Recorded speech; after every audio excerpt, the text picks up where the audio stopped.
Review copy provided by PlayStation.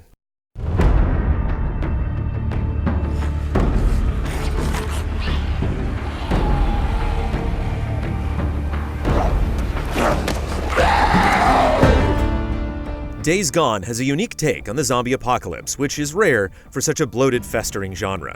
Instead of trying to escape the concrete jungle, you're settled into the mountains of Oregon, free to navigate roads, trails, and forests on a custom motorcycle.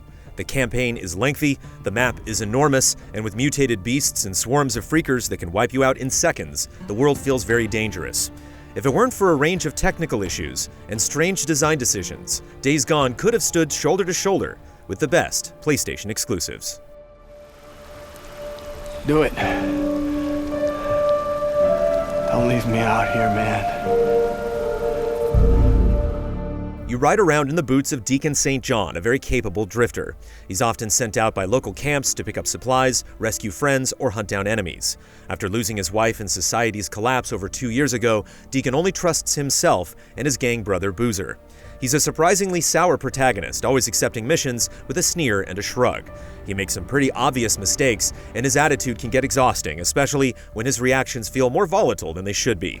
Come on, you son of a bitch, come on! Rest in peace, you son of a bitch.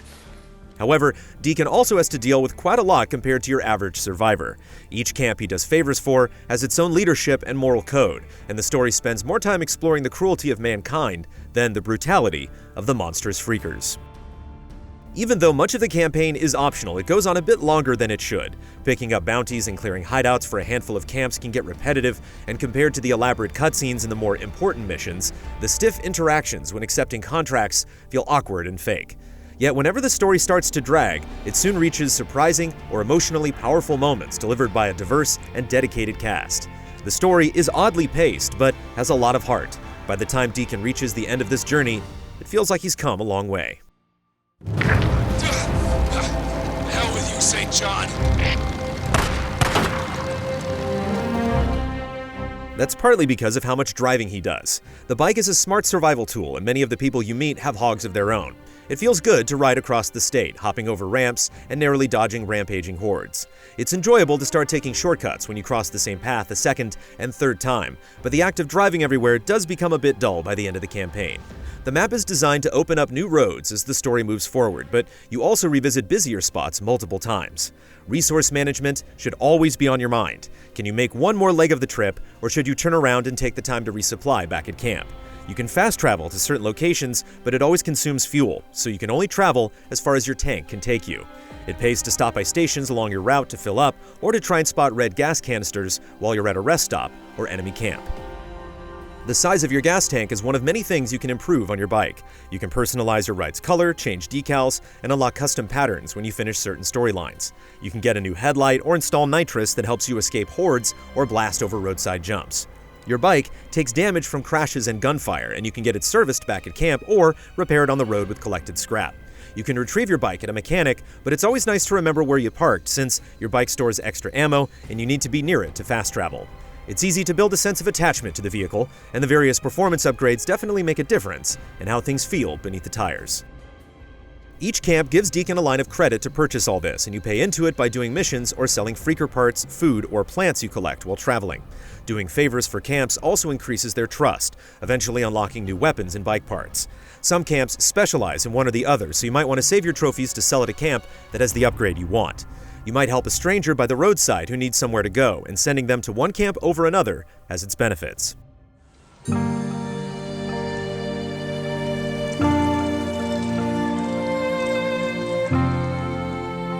Scanning the environment also reveals a range of materials needed to craft traps, distractions, and throwable weapons. Discovering areas is exciting at first, but in the longer chapters, managing your gas level and scrounging around for components starts to feel like a chore.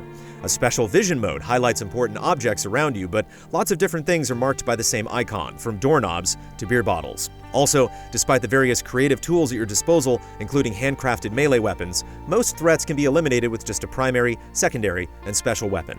Thankfully, some points of interest feel like puzzles. You have to disable loudspeakers before entering mobile laboratories, otherwise the sound will attract freakers from all directions. Meanwhile, some enemy camps have hidden bunkers with detailed maps that highlight nearby landmarks. Stealth is a frugal strategy as it saves ammo, and it feels good to sweep through a camp without being spotted. Tripwires have to be disabled or avoided, and bear traps can be moved and reused. You might be able to slip by unnoticed as opposing factions fire on one another, or you can consider luring in a nearby swarm to clear out enemies for you. You have to be perceptive when driving as well, beyond just avoiding trees and cars. Question marks alert you to spontaneous activities, wolves and freakers will try to knock you clear off your bike, and ambushing gangs can run you off the road.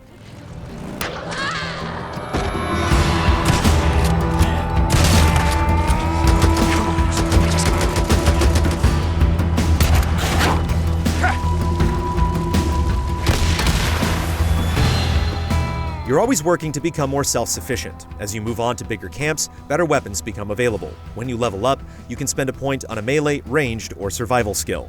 Special injections increase health, stamina, or a focus bar used to aim in slow motion, and you can consume special cocktails for temporary boosts. While helpful, these boosts aren't really necessary to get by, and many of the skills aren't particularly enticing either. It's the advanced weapons that make the biggest difference as you encounter new threats. Eventually, you'll have enough firepower to take on a horde, a cluster of 100 or so freakers, and by far, the game's scariest challenge. There are lots of ways to decrease their numbers, like pulling them closer together and showering them in napalm, or steering them down narrow passageways to concentrate your fire. Sometimes you can use the environment to blow them up or slow them down. In a saturated zombie games market, hordes are a refreshingly thrilling experience. It's terrifying to see the full force of one barreling toward you, and they'll spread out, flanking exit routes and leaping over obstacles. It can be time-consuming to collect materials needed to build weapons that are the most effective against hordes, but facing them definitely elevates the heart rate.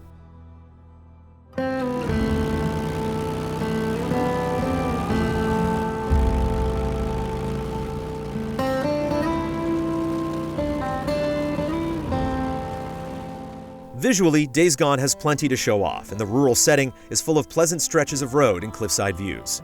Even though you spend all your time in the mountains, each camp has its own personality, and specific locations change over time.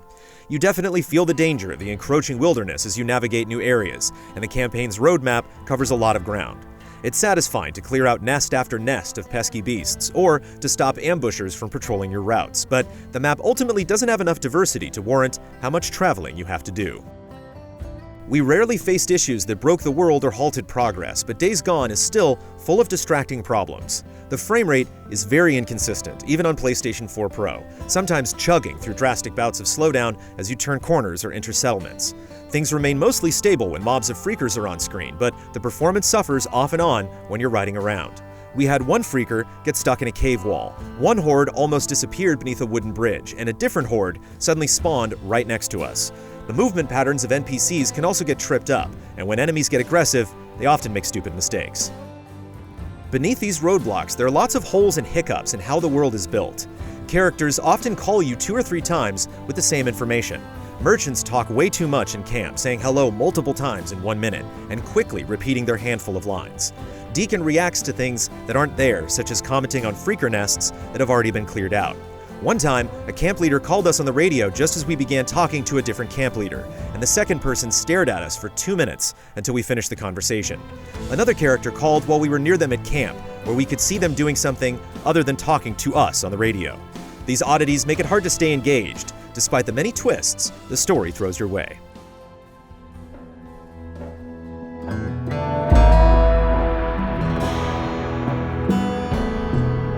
Don't tell me how to run my camp.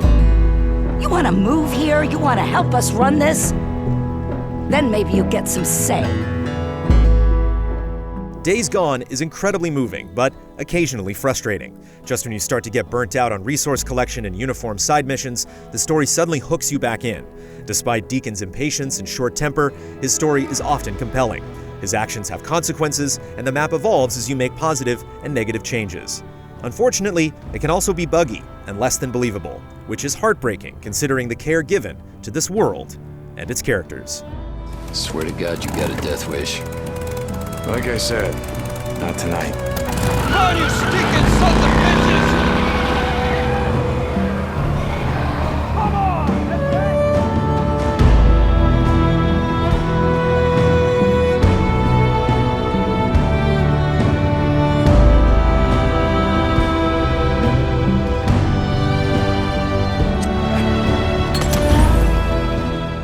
Easy Allies reviews are made possible by generous viewers just like you. If you like what you see, check out patreon.com/easyallies to help us make more. For just $1 a month, you can gain access to weekly updates, spoiler discussions, and exclusive shows.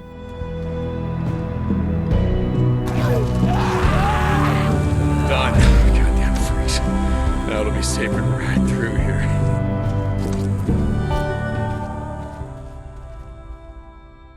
Review copy provided by PlayStation.